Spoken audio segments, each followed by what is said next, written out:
Good morning class. तो आज का हमारा टॉपिक है to derive the dimension of derived physical quantity, ठीक है ना। और इसके बारे में हम लास्ट क्लास में ऑलरेडी पढ़ चुके हैं कि कैसे किसी डिराइव्ड फिजिकल क्वांटिटी का डायमेंशन निकाला जाए, ठीक है ना। तो लास्ट क्लास में हमने टोटल 15 डिराइव्ड फिजिकल क्वांटिटी का डायमेंशन निकाला था, ठीक है ना। तो उसके बाद हम आज कंटिन्यू करेंगे, ठीक है। तो हमारा डिराइव्ड फिजिकल क्वांटिटी है वेवलेंथ। ओके, नेक्स्ट हमारा डिराइव्ड फिजिकल क्वांटिटी है वेवलेंथ, ठीक है। As we know that wavelength is a type of length, ठीक है। wavelength is a type of length। wavelength को कैसे मेजर करते हैं? मीटर में मेजर करते हैं, सेंटीमीटर में करते हैं, नैनोमीटर में करते हैं, एंगस्ट्रॉम में करते हैं। ये सब क्या है? ये सब टाइप ऑफ लेंथ या फिर ये सब क्या है? Unit of length. Okay, so wavelength is a type of length। Okay, next, what is the dimension of length? What is the dimension of length? तो हमें पहले से पता है डायमेंशन ऑफ लेंथ क्या होता है। डायमेंशन ऑफ लेंथ होता है एल, क्योंकि डायमेंशन लेंथ क्या है? Length is a fundamental physical quantity. So dimension of wavelength क्या होगा? Dimension of wavelength simple L, ठीक है ना। क्या हमारा वेवलेंथ मास पे डिपेंड करता है? नहीं करता, इसलिए m टू द पावर 0। क्या हमारा वेवलेंथ लेंथ पे डिपेंड करता है? बिल्कुल करता है, तो l का पावर 1। क्या हमारा वेवलेंथ टाइम पे डिपेंड कर रहा है? बिल्कुल नहीं करता है, तो t का पावर 0।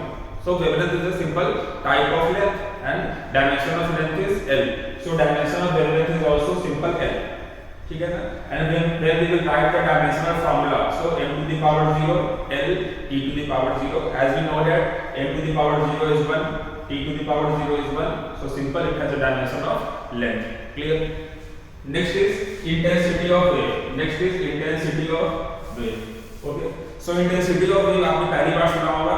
तो मैंने आपको बताया था किसी भी डिराइव्ड फिजिकल क्वांटिटी का अगर हमें डायमेंशन निकालना है तो फर्स्ट हमें क्या आना चाहिए?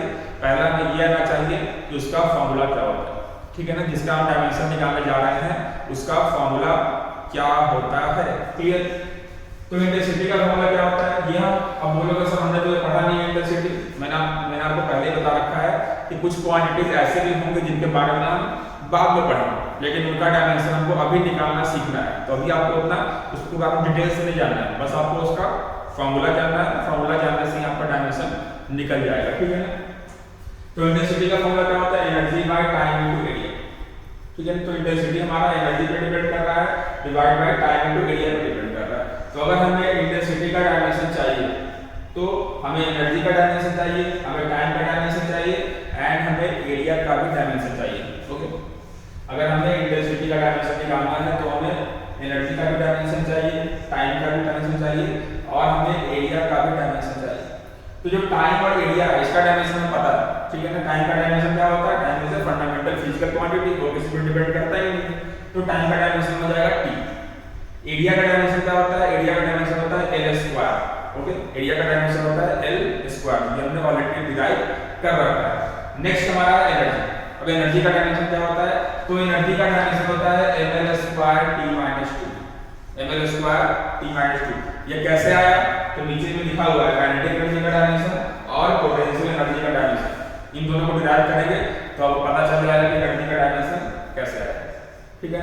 या फिर ऐसे बोल सकते हो, हमने एक डायमेंशन निकाला था वर्क का। हमने एक डायमेंशन निकाला था वर्क। वर्क का डायमेंशन क्या था? वर्क का डायमेंशन होता था, कैसे निकालते थे? वर्क का हम लेते थे फॉर्मूला।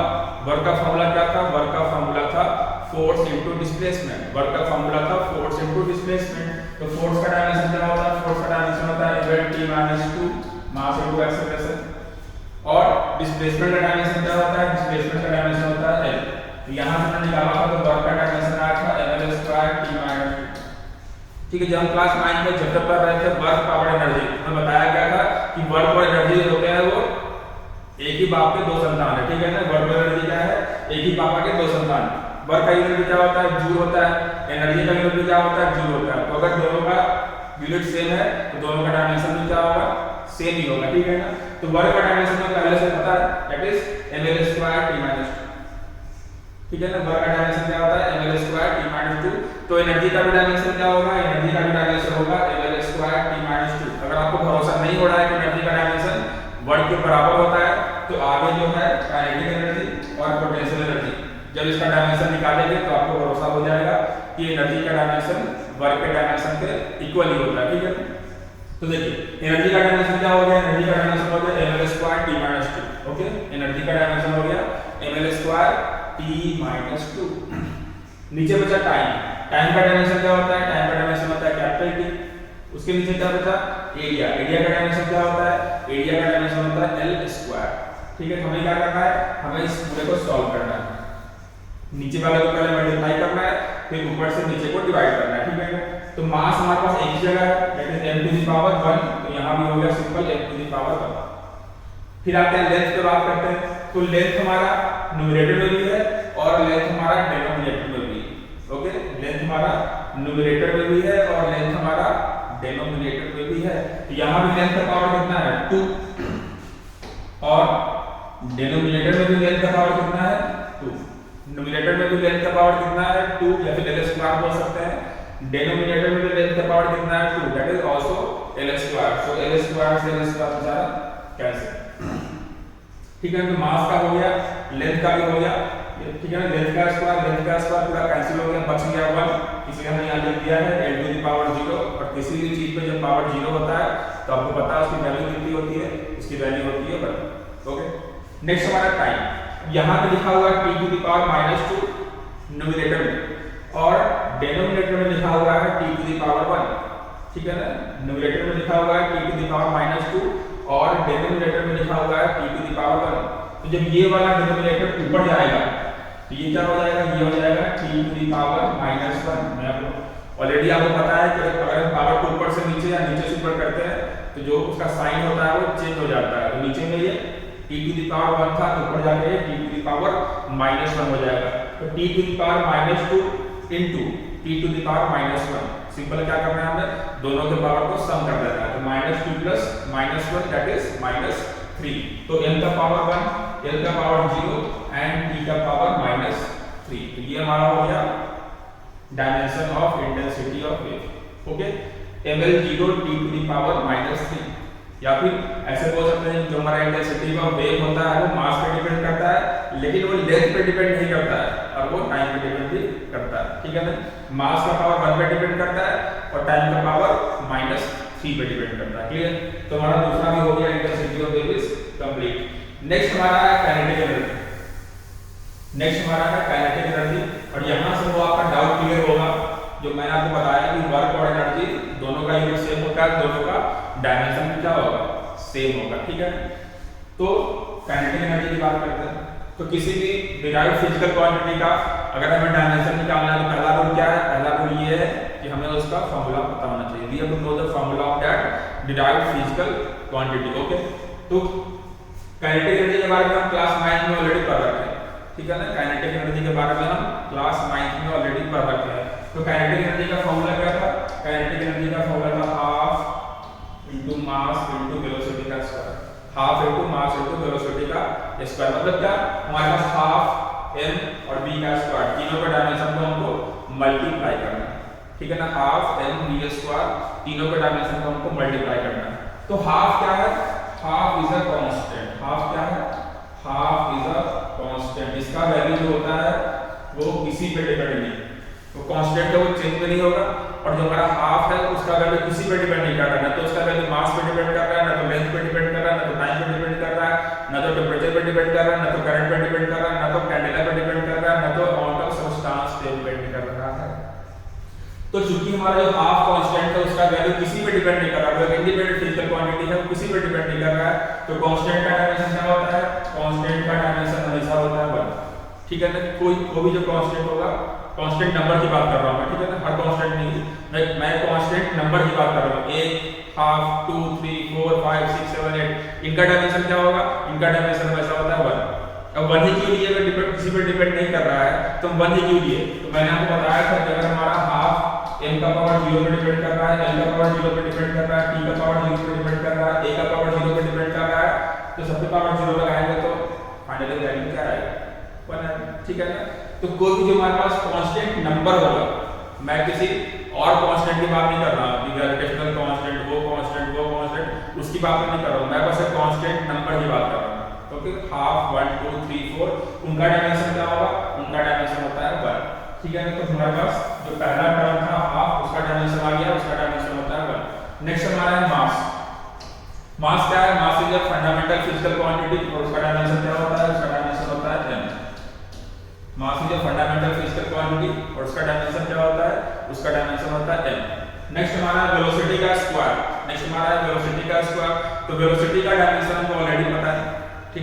उसका स्क्वायर करना है, ठीक है ना। वेलोसिटी का डायमेंशन हमको ऑलरेडी पता है, उसका स्क्वायर करना है। तो वेलोसिटी का डायमेंशन क्या होता है? वेलोसिटी का डायमेंशन होता है lt minus 1 length by time, ठीक है ना। वेलोसिटी का डायमेंशन होता है lt माइनस 1 और इसका आपको करना है स्क्वायर, ठीक। अब स्क्वायर वाला क्या सॉल्व करें? तो जैसे सिंपल अलजेब्रा में सॉल्व करते हैं, जैसे हम सिंपल अलजेब्रा में सॉल्व करते हैं स्क्वायर को, वैसे ही यहां भी हमको स्क्वायर वाले को सॉल्व करना है। ये बच जाएगा m का 1 हो जाएगा lt माइनस 1 का स्क्वायर, lt माइनस 1 का स्क्वायर, इसका मतलब क्या होता है?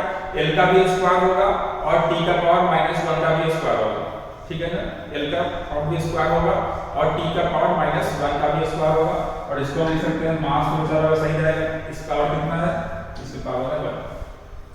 lt माइनस 1 का स्क्वायर को हम लिख सकते हैं, दोनों को अलग अलग कर देंगे, l का स्क्वायर और t का पावर माइनस 1 का स्क्वायर लिख सकते हैं। अंदर में मल्टीप्लिकेशन है, अगर बीच में सम होता l प्लस t होता उसका स्क्वायर होता फिर हम ऐसे नहीं लिख सकते थे, लेकिन क्योंकि अंदर में मल्टीप्लिकेशन है तो bye simple rule of algebra हम ऐसे लिख सकते हैं, ठीक है ना। ये क्या बन जाएगा? m का m हो जाएगा, l का power square l square, t का पावर माइनस 1 और उसका स्क्वायर। तो अगर पावर पे पावर होता है, अगर पावर पे पावर होता है तो सिंपली क्या होता है? पावर हमारा मल्टीप्लाई हो जाता है, ठीक है ना। अगर लिखा होगा ऐसे कि m का पावर x और टोटल का पावर लिखा हुआ है y, तो सिंपल क्या हो जाता है? ये होता है m into x into y, m to the power x into y। अगर पावर का पावर होता है तो पावर सिंपली मल्टीप्लाई हो जाता है, जैसे यहाँ पे m का पावर x था और होल का पावर y था, तो दो पावर है m का, x एक है और दूसरा y है, दोनों पावर क्या हो जाएगा? दोनों पावर सिंपल मल्टीप्लाई हो जाएगा। यहाँ भी क्या है? एक पावर माइनस 1 था, दूसरा पावर 2 था, ठीक है ना। तो मल्टीप्लाई होने का बन जाएगा, ये हो जाएगा माइनस 2। अब कुछ लोग यहाँ पर दिमाग लगा देंगे, तो क्या करेंगे? तो माइनस 1 का स्क्वायर कर देंगे, माइनस 1 का स्क्वायर कर देंगे, माइनस 1 का स्क्वायर आ जाएगा 1 और बोल देंगे टोटल हो गया 2 to the power 1। गलत है। जब भी पावर का पावर रहता है तो पावर को मल्टीप्लाई करते हैं, पावर का स्क्वायर नहीं करना है आपको, पावर को एक पावर को दूसरे पावर से मल्टीप्लाई करते हैं। कुछ लोग दिमाग लगा देते हैं, तो माइनस 1 का स्क्वायर कर देंगे, वहां से आंसर आ जाएगा 1 और आंसर लिख देंगे t का पावर 1। गलत है, ठीक है ना। पावर का पावर रहता है तो हमेशा पावर को आपस में मल्टीप्लाई करते हैं। यहाँ पर दो पावर है, पहला पावर माइनस 1 और दूसरा पावर 2, 1 into माइनस 2 कितना होता है? माइनस 2 होता है, तो t का पावर माइनस 2। क्लियर? तो ये हमारा हो गया काइनेटिक एनर्जी का dimension, that is ml square t to the power minus 2। तो आप देख सकते हैं जो हमारा एनर्जी का डायमेंशन आया था वही हमारा काइनेटिक एनर्जी का भी डायमेंशन है, ठीक है। तो चाहे एनर्जी हमारा किसी भी टाइप का हो, पोटेंशियल एनर्जी हो, काइनेटिक एनर्जी हो, वाइब्रेशनल एनर्जी हो, रोटेशनल एनर्जी हो, मैकेनिकल एनर्जी हो, सबका डायमेंशन क्या होता है? सबका डायमेंशन सेम ही होता है और वही एक एनर्जी का डायमेंशन होता है। वो अलग अलग टाइप की एनर्जी हो सकती है, जैसे लेंथ अलग अलग टाइप का हो सकता है, एक वेवलेंथ वाला लेंथ था, एक सिंपल लेंथ था, एक हाइट हो सकता है, एक विड्थ हो सकता है, एक डेप्थ हो सकता है तो सब लेंथ ही ना, ठीक है ना। लेंथ के अलग अलग टाइप हो सकते हैं। जैसे हमने जब एरिया निकाला था तो फॉर्मूला क्या था? फॉर्मूला था लेंथ इनटू विड्थ। लेंथ का भी डायमेंशन क्या था? l था। विड्थ का भी डायमेंशन क्या था? l ही था, क्योंकि है तो दोनों टाइप ऑफ लेंथ ही ना, दोनों को तो मेजर हम सेम ही यूनिट में करते हैं ना। लेंथ को भी हम मीटर में नापते हैं, विड्थ को भी मीटर में नापते हैं, हाइट को भी हम मीटर में नापते हैं। तो जैसे वहां पे लेंथ के अलग अलग टाइप थे तो उनका डायमेंशन क्या था? सेम, ठीक है ना। उसी तरह यहाँ पे एनर्जी के अलग अलग टाइप हो सकते हैं। सिंपल एनर्जी हो सकता है, काइनेटिक एनर्जी हो सकता है, पोटेंशियल एनर्जी हो सकता है, मैकेनिकल हो सकता है, ट्रांसलेशनल हो सकता है, वाइब्रेशनल हो सकता है, बहुत सारा एनर्जी होता है। लेकिन सबका डायमेंशन क्या होगा? सबका डायमेंशन सेम ही होगा, that is ml square t minus 2। सबका यूनिट भी क्या होगा? सबका यूनिट भी सेम ही होगा, दैट इज जूल, ठीक है ना। सबका यूनिट भी क्या होगा? सबका यूनिट भी सेम ही होगा, that is joule. Clear?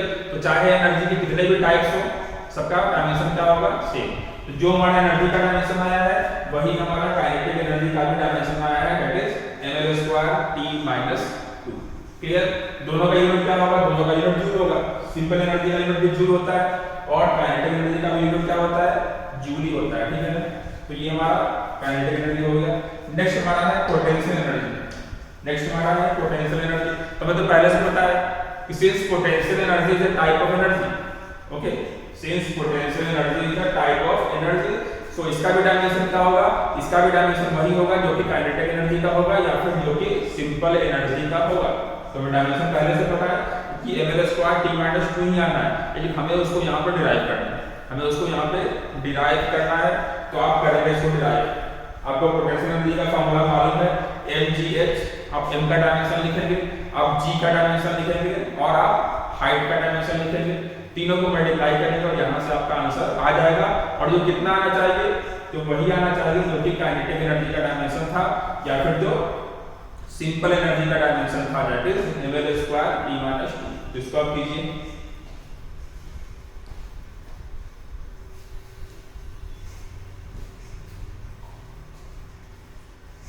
Clear?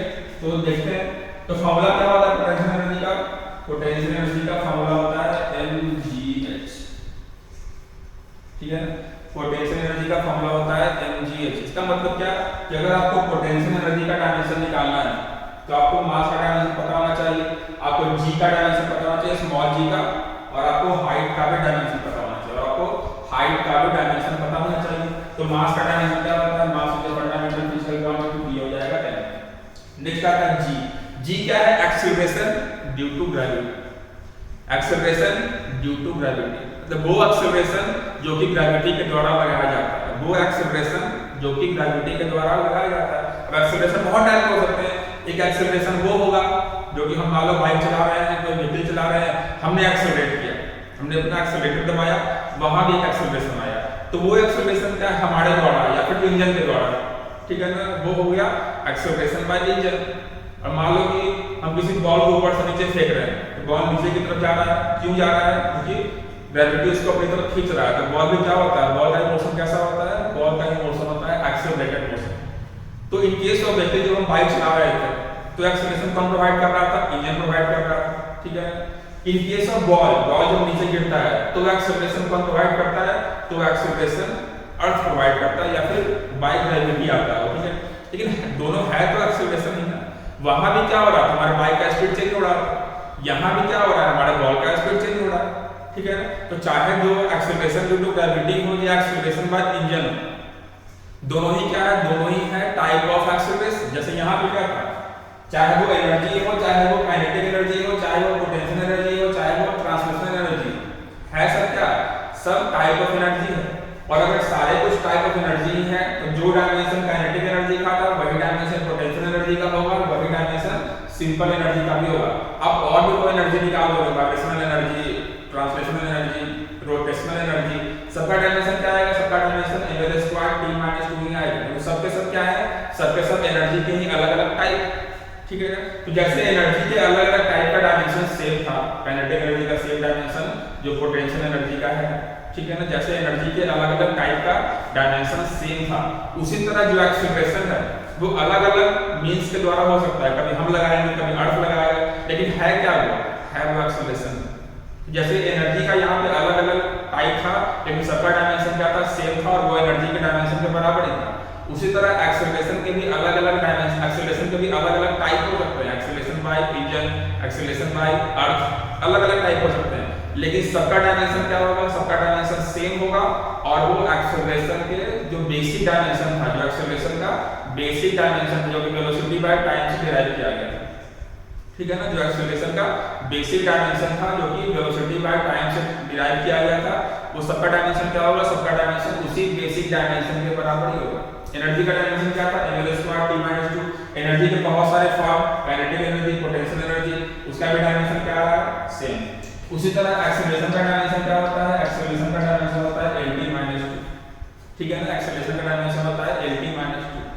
चाहे जितने भी तरह के एक्सेलरेशन हो, एक्सेलरेशन बाय इंजन हो या फिर एक्सेलरेशन बाय ग्रेविटी हो, उसका भी डायमेंशन क्या होगा, उसका भी डायमेंशन होगा lt माइनस 2, ठीक है ना। क्योंकि एक नाम क्या है उसका, एक्सेलरेशन ड्यू टू ग्रेविटी, मतलब वो एक्सेलरेशन जो कि ग्रेविटी के द्वारा प्रोवाइड किया जा रहा है, ठीक है ना। भले ही उसको ग्रेविटी प्रोवाइड कर रहा है लेकिन है तो वो एक्सेलरेशन ही, काम तो उसका वही है ना कि वेलोसिटी को चेंज करेगा, उसके अलावा कोई काम नहीं है एक्सेलरेशन का, ठीक है। तो यहाँ भी क्या हो जाएगा, m मास का dimension, acceleration due to gravity का डायमेंशन वही जो कि सिंपल एक्सेलरेशन का डायमेंशन होता है, that is lt minus 2। Next हमारा हाइट। हाइट क्या है, height is also type of length, ठीक है ना। हाइट का मेजर कैसे करते हैं, हाइट को हम मीटर सेंटीमीटर में मेजर करते हैं, तो height is also type of length. और length is a fundamental physical quantity, तो उसका डायमेंशन हो जाएगा l। ठीक है ना, उसका डायमेंशन हो जाएगा l। क्लियर? चलिए अब निकालते हैं। तो निकालना क्या हमको कि पोटेंशियल एनर्जी का डायमेंशन क्या होता है। तो तीन फैक्टर पे डिपेंड कर रहा है, तीनों को मल्टीप्लाई करते हैं तो m बेचारा अकेले m है, m हो जाएगा यहाँ पे l का पावर 1 और मल्टीप्लाई l का पावर 1, दोनों क्या है, दोनों न्यूमरेटर में ही है, तो l का पावर 1 into l का पावर 1, पावर को हम सिंपली ऐड करेंगे, ये हो जाएगा l का पावर 2 और l स्क्वायर। यहाँ पे t का पावर -2 और कहीं पर t इन्वॉल्व नहीं है, तो सिंपल हो जाएगा ये t का पावर -2। यही हमारा आ जाएगा पोटेंशियल एनर्जी का डायमेंशन, जो कि काइनेटिक एनर्जी के बराबर है और जो कि सिंपल एनर्जी के भी बराबर। क्लियर? तो इस तरह से हम चारों का डायमेंशन निकाल सकते हैं। सीखने वाली चीज क्या है? सीखने वाली चीज ये है कि एक ही क्वांटिटी का अगर अलग-अलग फॉर्म है तो उसका डायमेंशन क्या होता है? सेम। जैसे length, width, height, dimension same. Kinetic energy, potential energy, simple energy, dimension same. Simple acceleration due to gravity, उसका भी डायमेंशन क्या होगा? सेम होगा। क्लियर? तो इसको नोट करेंगे अपन। नेक्स्ट देखते हैं। नेक्स्ट हमारा है ग्रेविटेशनल कांस्टेंट। नेक्स्ट हमारा है ग्रेविटेशनल कांस्टेंट। ठीक है ना, इसको डिनोट कैसे करते हैं? इसको डिनोट करते हैं, आपने क्लास 9 में पढ़ा होगा ग्रेविटेशन में, आपने क्लास 9 में ग्रेविटेशन में पढ़ा होगा। इसको डिनोट कैसे करते हैं? इसको डिनोट करते हैं हम कैपिटल G से। ठीक है ना, इसको डिनोट करते हैं हम कैपिटल G से। तो हमें इसका निकालना है डायमेंशन। एक होता है स्मॉल g। स्मॉल g क्या होता है? स्मॉल g होता है एक्सेलरेशन ड्यू टू ग्रेविटी। ठीक है ना, स्मॉल g होता है एक्सेलरेशन ड्यू टू ग्रेविटी और उसका डायमेंशन क्या होता है? उसका डायमेंशन वही होता है जो कि सिंपल एक्सेलरेशन का डायमेंशन होता है, दैट इज LD-2।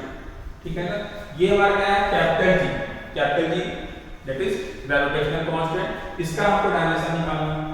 तो अगर हमें किसी डिराइव्ड फिजिकल क्वांटिटी का डायमेंशन निकालना है तो पहले हमें उसका फार्मूला पता होना चाहिए। तो पहले देखते हैं कि कैपिटल G का फार्मूला क्या होगा। तो देखो हमने एक फार्मूला पढ़ा था ग्रेविटेशन में, फार्मूला क्या था? F = G m1 m2 by r²। और आपको याद होगा हमने क्लास 9 में ग्रेविटेशन में फार्मूला पढ़ा था, F = G m1 m2 by r²। जहां भी कैपिटल G क्या था? कैपिटल G था ग्रेविटेशनल कांस्टेंट, m1 था मास, m2 था मास और r था distance between two mass. r था हमारे पास डिस्टेंस बिटवीन टू मासेस, ये हमारा r था। और यहां पे क्या लिखा हुआ है? उस डिस्टेंस का स्क्वायर, उस डिस्टेंस का स्क्वायर है। और ये फार्मूला किसका होता था? ये फार्मूला होता था ग्रेविटेशनल फोर्स का। ये फार्मूला होता था ग्रेविटेशनल फोर्स का फार्मूला होता था G m1 m2 by r²। लेकिन हमें डायमेंशन तो फोर्स का निकालना नहीं है, फोर्स का डायमेंशन को ऑलरेडी पता है। फोर्स का डायमेंशन mLT-2 होता है, वो हमने ऑलरेडी निकाल रखा है मास इनटू एक्सीलरेशन से। मैंने क्या बताया? चाहे तुम फोर्स का डायमेंशन यहां से निकालोगे ना तभी तुमको mLT-2 नहीं आएगा, और चूंकि हम सिंपल मेथड से निकाल चुके हैं मास इनटू एक्सीलरेशन से, तो वो यहां भी काम करेगा। फोर्स तुम यहां भी लगा लो, डायमेंशन उसका mLT-2 ये रखना है। ठीक है, हमें क्या निकालना है? हमें यहां पे G का निकालना डायमेंशन। तो अगर G का डायमेंशन निकालना है तो हमें G का फार्मूला पता होना चाहिए। तो इसको थोड़ा सा मैनिपुलेट करेंगे तो G की वैल्यू क्या हो जाएगी? G की वैल्यू हो जाएगी, ये दोनों क्रॉस मल्टीप्लाई हो जाएगा, ये हो जाएगा Fr² divide by m1 into। ठीक है, ये हो जाएगा Fr² divide by m1 into m। तो G का हमारा फार्मूला ये बन गया। ठीक है, अब हमारे पास G का फार्मूला आ गया। अगर हमारे पास G का फार्मूला आ गया है तो G का डायमेंशन कैसे निकालेंगे? तो G के फार्मूला में, कैपिटल G के फार्मूला में जो फिजिकल क्वांटिटी इन्वॉल्व है, G के फार्मूला में जो फिजिकल क्वांटिटी इन्वॉल्व है, पहला हमारा काम क्या है? पहला हमारा काम है कि उन सभी फिजिकल क्वांटिटी का डायमेंशन हमको पता होना चाहिए। ठीक है ना, G के फार्मूला में जो फिजिकल क्वांटिटी इन्वॉल्व है उन सारे फिजिकल क्वांटिटी का डायमेंशन हमें पता होना चाहिए। तो G के फार्मूला में क्या क्या इन्वॉल्व है? फोर्स इन्वॉल्व है। क्या हमें फोर्स का डायमेंशन पता है? बिल्कुल पता है, दैट इज mLT-2। G के फार्मूला में और क्या इन्वॉल्व है? r² इन्वॉल्व है। क्या हमें r² का फार्मूला पता है? क्या हमें r² का डायमेंशन पता है? तो r क्या था? r हमारे पास था distance between two masses. Distance is a type of length, distance is a type of length. तो r का डायमेंशन वही होगा जो कि लेंथ का डायमेंशन होगा। r का डायमेंशन वही होगा जो कि लेंथ का डायमेंशन होगा। लेंथ का डायमेंशन होता है कैपिटल L, तो r² का डायमेंशन क्या हो जाएगा? r² का डायमेंशन हो जाएगा कैपिटल L²। तो f का डायमेंशन पता हो गया, mm-2 जैसे जैसे हम मल्टीप्लाई किया गया है वैसे वैसे हम डायमेंशन को मल्टीप्लाई करेंगे और जैसे जैसे डिवाइड किया गया है वैसे वैसे उनके इंडिविजुअल डायमेंशन को भी हम डिवाइड करेंगे। क्लियर? तो फोर्स का डायमेंशन क्या हो गया? फोर्स का डायमेंशन हो गया m/t-2। नेक्स्ट हमारा है डिस्टेंस का square that is into l square. Next हमारा है डिस्टेंस का square that is l square. नीचे में क्या है m1 * m2। दो मास को मल्टीप्लाई किया गया है तो यहाँ पे दो मास को मल्टीप्लाई किया गया तो हम क्या करेंगे? हम दोनों मास का जो डायमेंशन है उसको सिंपली मल्टीप्लाई करेंगे। ठीक है ना? जैसे जैसे फॉर्मूला में दिया हुआ है वैसे वैसे जो वहां पर हुआ है m1 m2 m2 हुआ है तो मास का डायमेंशन इनटू मास का डायमेंशन होगा। ऊपर में f * r² हुआ था तो फोर्स का डायमेंशन इनटू r² का डायमेंशन हुआ। ठीक है ना? एक हमारे पास है m1 दूसरा है m2। m1 का डायमेंशन क्या होता है? m1 मास है तो कैपिटल है, m2 भी क्या है? m2 भी मास है तो कैपिटल है। तो इस तरह से हमने सारे डायमेंशन को लिख लिया। ठीक है ना? इस तरह से हमने सारे डायमेंशन को लिख लिया। ठीक है ना? अब क्या करेंगे? हमें इसको सॉल्व करना है। हमें इसको क्या करना है? सॉल्व करना है। तो पहले बात करते हैं मास की। डिनोमिनेटर में मास का पावर कितना है? सॉरी, न्यूमरेटर में मास का पावर कितना है? 1। ठीक है ना? न्यूमरेटर में मास का पावर कितना है? 1। और अगर डिनोमिनेटर में देखेंगे तो दोनों को अगर हम मल्टीप्लाई करेंगे तो मास का पावर कितना हो जाएगा? 2। ठीक है ना? न्यूमरेटर में एक ही मास है दैट इज मास का पावर 1 और डिनोमिनेटर में क्या है? मास का स्क्वायर। ठीक है ना? तो ये वाला जब स्क्वायर ऊपर जाएगा ये कितना बन जाएगा? ये बन जाएगा n का पावर -2। ये बन जाएगा n का पावर कट गया खत्म हो गया। ये बन जाएगा n का पावर -2। तो ऑलरेडी वहां पे एक n का पावर 1 है और फिर हम नीचे से ले गए n का पावर -2। दोनों को करना है मल्टीप्लाई। सिंपली क्या करेंगे? हम पावर को ऐड कर देंगे। तो एक पावर है -2 दूसरा पावर है 1। दोनों को ऐड करने पे क्या आएगा? -2 + 1 दैट इज -1। ठीक है? तो ग्रेविटेशनल कांस्टेंट हमारा मास पर कैसे डिपेंड कर रहा है? n का पावर -1 पे डिपेंड कर रहा है। क्लियर? तो मास वाला काम हो गया। नेक्स्ट हम आते हैं लेंथ पे। तो यहां से न्यूमरेटर में लेंथ है 1, यहां पे है 2 और डिनोमिनेटर में कोई लेंथ नहीं है। ठीक है ना? डिनोमिनेटर में कोई भी लेंथ नहीं है तो सिंपल दोनों लेंथ न्यूमरेटर में है तो इसको सिंपली मल्टीप्लाई कर सकते हैं। तो l का पावर 1 * l का पावर 2 सिंपली क्या करेंगे? हम पावर को ऐड कर देंगे। ये हो जाएगा 1 + 2 = 3 दैट इज लेंथ का पावर 3 या फिर l3। ठीक है? तो m का पावर -1 पे डिपेंड कर रहा है, l3 पे डिपेंड कर रहा है। नेक्स्ट हमारा है टाइम।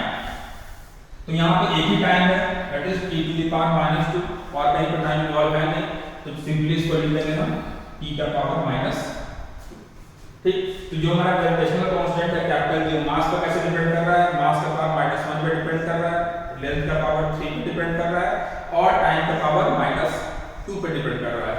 ठीक? तो ग्रेविटेशनल कांस्टेंट का डायमेंशनल फार्मूला क्या आ गया? डायमेंशनल फार्मूला आ गया m⁻⁻⁴ L³ × t⁻², या फिर m-1 L³ t⁻²।